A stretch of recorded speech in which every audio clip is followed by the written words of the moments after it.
Hello, everyone, and welcome to the Down Syndrome Center podcast. As always, I am your host, Dr. Kishore Velody, and today's podcast is one that I'm really excited because I'm still learning so much about this organization at the same time, and we're going to be talking with Jack's Basket today, and I'm sure as listeners to this podcast, you're familiar with Jack's Basket, and well, before I go too far into this podcast, I think it would be great, Carissa, if you wouldn't mind introducing yourself to our audience, who you are, and what you do, and why do you have this interest in our population of people with Down syndrome?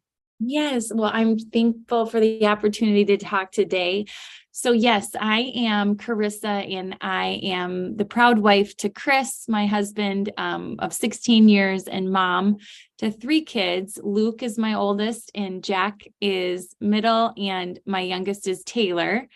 And why I'm so passionate about this community and serving new and expecting parents of a child with Down syndrome is because Jack surprised us at birth with his extra chromosome. And I always say he was the best gift we didn't know we needed in our life. But that diagnosis was given in a really abrupt, insensitive, and kind of assumptive way. And because of that, I felt like we needed to do things differently. And that was back in 2013 when he was born, and now he is 9 years old. Wow, that's so great. I know a lot of families will listen when they listen to this podcast, many of whom are parents, and they may think that their experience is unique in terms of, boy, I really found out in a really tough way about my child having Down syndrome. It wasn't the way I wish it would be. And I think if you feel comfortable, would you mind sharing a little bit more in terms of what exactly happened in that moment? How did you find out? What were the things that you heard that you wish, I wish it could have been different? Mm-hmm. So I would say with Jack being our second, the pregnancy was very, typical, to what I had experienced with our oldest. And labor was going much faster, and I was getting settled in the delivery room, and his heart rate actually dropped pretty dramatically. And my OB, who I absolutely love, was off for the evening, and her partner in the practice was in the room, started kind of moving me around. And we were so close to me really delivering him. And my husband, he's actually a professor at a university here in the Twin Cities, and he was canceling his classes like, okay, I'm not teaching tomorrow. And everything just quickly changed. And I remember a nurse pushing me out of the room to go to the operating room. And they said to my husband, we'll be back for you for the delivery. And another memory I had was a man putting a mask over my face. And I said, could you go get my husband? And they said, I'm so sorry, he can't be in here. So that's how fast the delivery needed to go. And I awoke to a woman saying my name while I was in recovery. And I said, can you go get Chris? And she said, well, after you recover a little bit longer, you can go to be with him and your new baby. And so while I was in recovery, a nurse and a nurse practitioner walked into that original delivery room where Chris was waiting. And the nurse practitioner handed our little baby over to Chris. And she said, are you aware of trisomy 21? And, he was still confused, like I thought he was going to be there for the delivery. And she continued, well, Down syndrome. She listed off characteristics that Jack was showing, and she said, well, just enjoy your baby, and left the room. And Chris kind of reflects, he hadn't really had much life experience with anyone with Down syndrome up until that point in his life. And so he really kind of questioned, like, what does this mean? Is he going to live a few hours or days, or, how is that going to impact, our lives? And he said it was about an hour and a half before I came back.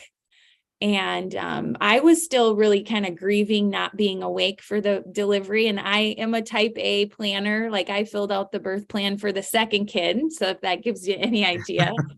And so I certainly was not prepared for Chris to bring over Jack to me and say, this is our baby, and they think he has Down syndrome.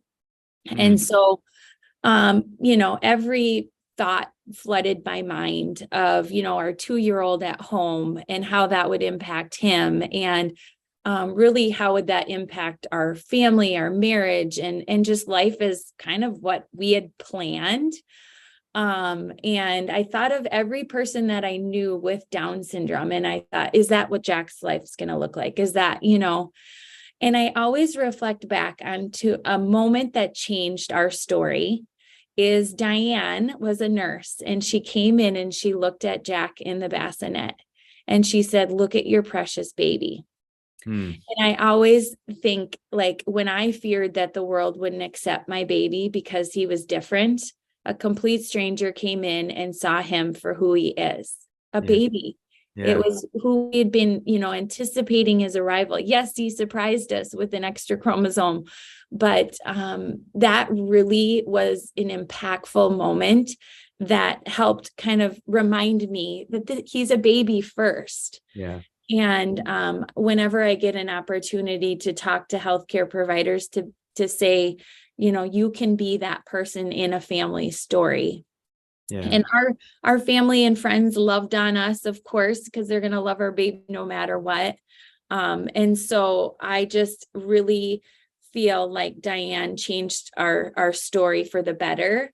Yeah. And we, over the course of, it would be, you would think about Down syndrome, and I read, of course, all the books about, okay, now we got to get his ears and his eyes. And I always say this, that in 9 years, I've learned a little bit about Down syndrome. I've learned a lot about Jack. Mm-hmm. And so just, going back to that of when I meet new families, that if you want your life to revolve around Down syndrome, you could do that. You could do that with any of our kids, right? Of whatever it is that they're experiencing. But ultimately taking an approach to say, I'm going to learn from you. You have a lot. You were created with a purpose, just like each of us were. Yeah. And that's what, when I think of just what Jack has taught us, every time I go back to that diagnosis experience, but it doesn't mean that I didn't cry and I was in denial and I was in a fog for months of just like, this wasn't what I planned. Yeah. And so, I would say I went through the natural grief of what I thought, but I needed to go through that to truly accept who Jack is. Thank you so much. I mean, your story is so powerful as you share it. The passion of what has led you to do what you've done with your life since then, I think is really evident. In fact, actually, the first time I ever saw your name was on a pediatrics journal article, in our premier journal that we read as pediatricians. It's called Pediatrics. And there was an article a few years ago now, 2018, if I'm remembering correctly, that came out. And it said how to deliver unexpected news. Yeah. Essentially was the gist of the article. And it said, and then there's this mom who has created Jack's Basket. And it was the first time I had heard about Jack's Basket too. And I loved how you take that experience that you had and have turned it into something beautiful. Tell our audience a little bit, what is Jack's Basket? Yeah.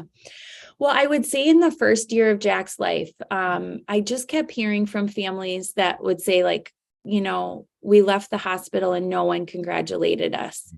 Or it was the news was shouted out in the room. And that's how a new mom, experiencing the miracle of a new life and just that moment being almost stolen by that experience. And I saw how that impacted families, early days. And I thought, every baby deserves to be celebrated. And this isn't a new diagnosis. Down syndrome is not new. Why are families leaving the hospital without the resources that are free and available? Mm-hmm. And as Chris and I, could navigate and we had a support system, what about the families that don't? And there's this loving, supportive community, the Down syndrome community, that is here to remind parents they're not alone. So we went back on Jack's first birthday. And I said, there was a lot of tears on the night he was born. And I want to write a letter of hope to a new family. And so that was 2014. And I asked a couple of our friends we had met in the community to write a letter also of what their child has meant to them and what they've learned. And I wanted all these newborn gifts, because when you have a baby, you get gifts, right? And then all of those resources in there. And we found out through wonderful ways of social media that a family had received that first basket. And she said, it brought us hope for our son's life. And she said it was the only congratulations we received while we were in the hospital. Wow. And as much as that was such a wonderful, we got a chance to celebrate this sweet baby boy, it also broke my heart. So I basically drove to every hospital in the Twin Cities, and I'd show up and I'd say, hey, could you tell me what you do when a baby's diagnosed with Down syndrome? And they couldn't answer me.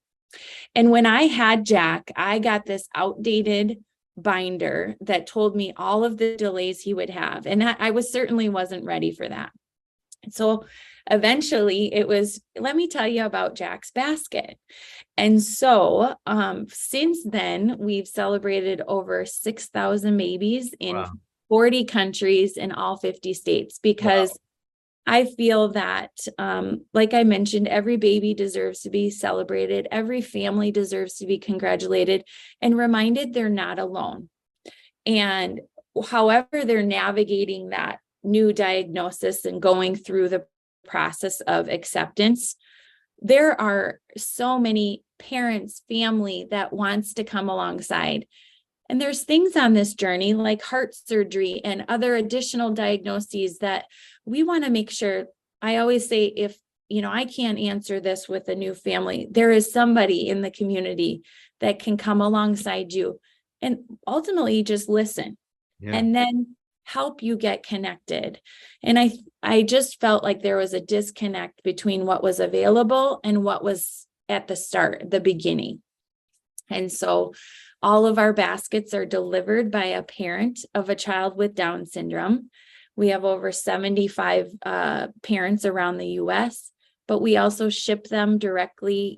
We ship them around the world. So those baskets are requested on our website. So if you know of any baby prenatally or at birth diagnosed, we want to celebrate their baby with them and certainly get them connected. They have a local Down syndrome organization, all of the amazing national ones, and certainly just love on them with some gifts. So what exactly is in this basket? You don't have to itemize it, but what in general, what kind of stuff is in there? Yeah. So, you have kind of your typical blankets and burp cloths and all of those kind of, I picked some of those things of when I, was introduced to the world of OTs, of just those fine motor things. So there's a few gifts specific to the journey. But we have NDSS's brochure, DSDN, and again, we connect with the local org. So we would put that because those local resources are going to be the most helpful, right? But then also the letters from families. Mm-hmm. We have them also translated in Spanish. We have volunteers from all backgrounds. So Somali, just so that we feel that we can connect our families with someone that they can relate to. Yeah. And so, but, books like You're Here for a Reason and all those things that kind of bring you back to this is your baby and worthy of celebration. Yeah. So if somebody knew of a family that was fitting the criteria of being someone who would receive a basket like this, how does that process work? You say go to the website. Now, is there do the families is there a charge? How does that exact process work for a family? Yeah. So on our website, jacksbasket.org is a request a basket. It can be requested by a provider, a parent, a family, or friend. The baskets are completely complimentary to the family. There's no cost. And it would be the family can also get a call or a text from a parent if there isn't a local volunteer there. But we just want them to know that there's another parent willing to answer any questions they would have. In the Minnesota, where we originally started, 70% of our basket requests will be by providers, because we really see ourselves as an extension of care for providers to really link to the resources there. So, I mean, anyone that's caring for a new family that's going to get this diagnosis, we want them to know this resource is available. And then we take the request from there, connect them to the parent, and then we coordinate the delivery. So it kind of takes out any of the next steps from anyone, but obviously we respect HIPAA. And so you'd need the consent from the family to share that information with us. But we are going to celebrate about 1,800 babies here in 2022. Wow. So we're on pace for that. And is it an actual basket? Does it look like a typical basket? Oh, that's so neat. Yes. So yeah, it is a basket full of gifts. And so you'll see a few of those images on our website too. So that's great. That's great. Now prenatally and also after the baby's born, either way. Yep. So a few of Stephanie Meredith has a couple books from diagnosis to delivery. So we do customize the basket. So then there's also the Welcoming a Newborn book. And that again has really great examples of, how to respond to your family if they have these questions, or some of the kind of natural things that kind of come up. And so if it is a prenatal, we just had a request yesterday. And so what we try to do is our volunteers that also had a prenatal experience, we'll connect them with a parent. And so some parents want that gift basket and connection before baby comes. And we also know that some families are like, I want to wait until baby comes. We really go off of the lead of what the parents are most comfortable with. But we created this prenatal consult film. We kept hearing from families that we know that the screening tests are easily available in the early weeks of pregnancy. And oftentimes some of our families are really wanting to find out the sex of the baby, right? And they're finding out unexpected news. And we know that that's not always given in a way that is honoring to their baby. And then there's also just a gap of time, right? And so they may be referred to a maternal fetal medicine clinic, and it felt like years before that appointment came, and it might have just been a week. But we have a team of physicians and providers on our Jack's Basket medical team that has created, and it was led by Dr. Erin Plummer, who's a neonatologist who cares for newborns that may need additional care after. But she does prenatal consults where you can do a tour of the NICU. You can kind of just get a little more kind of general but informative information. She said, we need to create a tool to fill that gap from when the screening test comes back, or in those early weeks of finding out this unexpected news. First, they need to know there's a healthcare team that's going to be, helpful to them and come alongside them. And so there's 3 of our providers that first and foremost say, congratulations on your pregnancy, setting the tone that we're here for you. We celebrate your baby. What we want you to know when we care for newborns is we see this. And it seemed like the characteristics that, within families of strong and resilient. And yes, you learn a lot of new stuff you didn't know, but your baby will change you for the better. And then we had 4 families share their story. And all 4 were very different, from delivering at home unexpectedly, like a fast delivery, to knowing that some of our babies have a really long journey in the hospital, because we don't want to sugarcoat this, as we know that sometimes people think, oh, people with Down syndrome are always happy. No, Jack this morning getting on the bus was not happy. So just providing a message that you're not alone, but we are here for you, and fulfilling that gap that I really feel is a need that providers prenatally need. And so we launched that last week, and we would love for every OB, genetic counselor, maternal fetal medicine physician to have this resource to give to their providers. So on our website, there's a medical provider tab. You can download the toolkit, and it makes it as easy as possible to give to new patients Wow. prenatally. And then also, if you know any family that got that diagnosis, share that resource. We've gotten such great feedback already, and we are hopeful that we can really impact the start from the very beginning. That's fantastic. I love this. This is great, and I'm so glad that this information is able to go out now and really broaden and expand what you guys are doing. How do you do this? You must have quite a team. You can't be the only one driving to 40 countries and 6,000 babies, and Yeah. you must have quite a team. So we started, as a nonprofit late in 2016 and kind of launching like, we're going to do this. And so we have 5 staff members here in the office, but then we rely heavily on these parent volunteers to connect with families, right? So if we're averaging about 5 requests for new families a day, we couldn't do it without our volunteers. And then, our team of providers who we call our DS champions. More opportunities like this to spread the mission and awareness of what we're doing and the change we're creating through Jack's Basket. We want more and more healthcare providers on our team.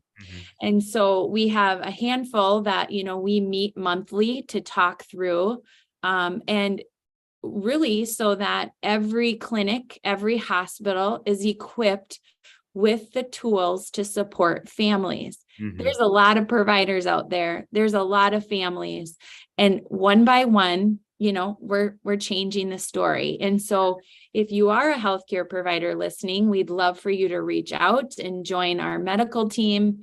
But really, we couldn't do this without volunteers, dedicating their time and passion to really support and change the story. Yes, that's fantastic. So if a family wanted to get involved, a parent wants to be one of these volunteers, I know that locally, just knowing so many of the families in this region where I work, there would be so many families that would say, oh, I would love to be able to improve the experience that somebody else may have, so they don't necessarily have to have the same experience as they themselves did. How would they get involved with what you're doing? Yes. So on our website, there's a volunteer tab. We call them basket delivery parents, BDPs, and they would go through our application. We do an interview and onboard them. We have regional lead parents around the US. They're the ones that really connect with the healthcare providers to not only help with getting the program going, but then also connecting with the healthcare providers to make sure they have all the materials. And then, so if you are a parent that has had, has a child with Down syndrome and prenatal experience or, at birth, we would love for you to consider joining our team. And obviously it's impacted by the number of babies diagnosed in your area. We do have national connections. So let's say we didn't have a local parent in Idaho, but my friend Jenny could, again, with the gift of technology, still have a meaningful connection and conversation with someone.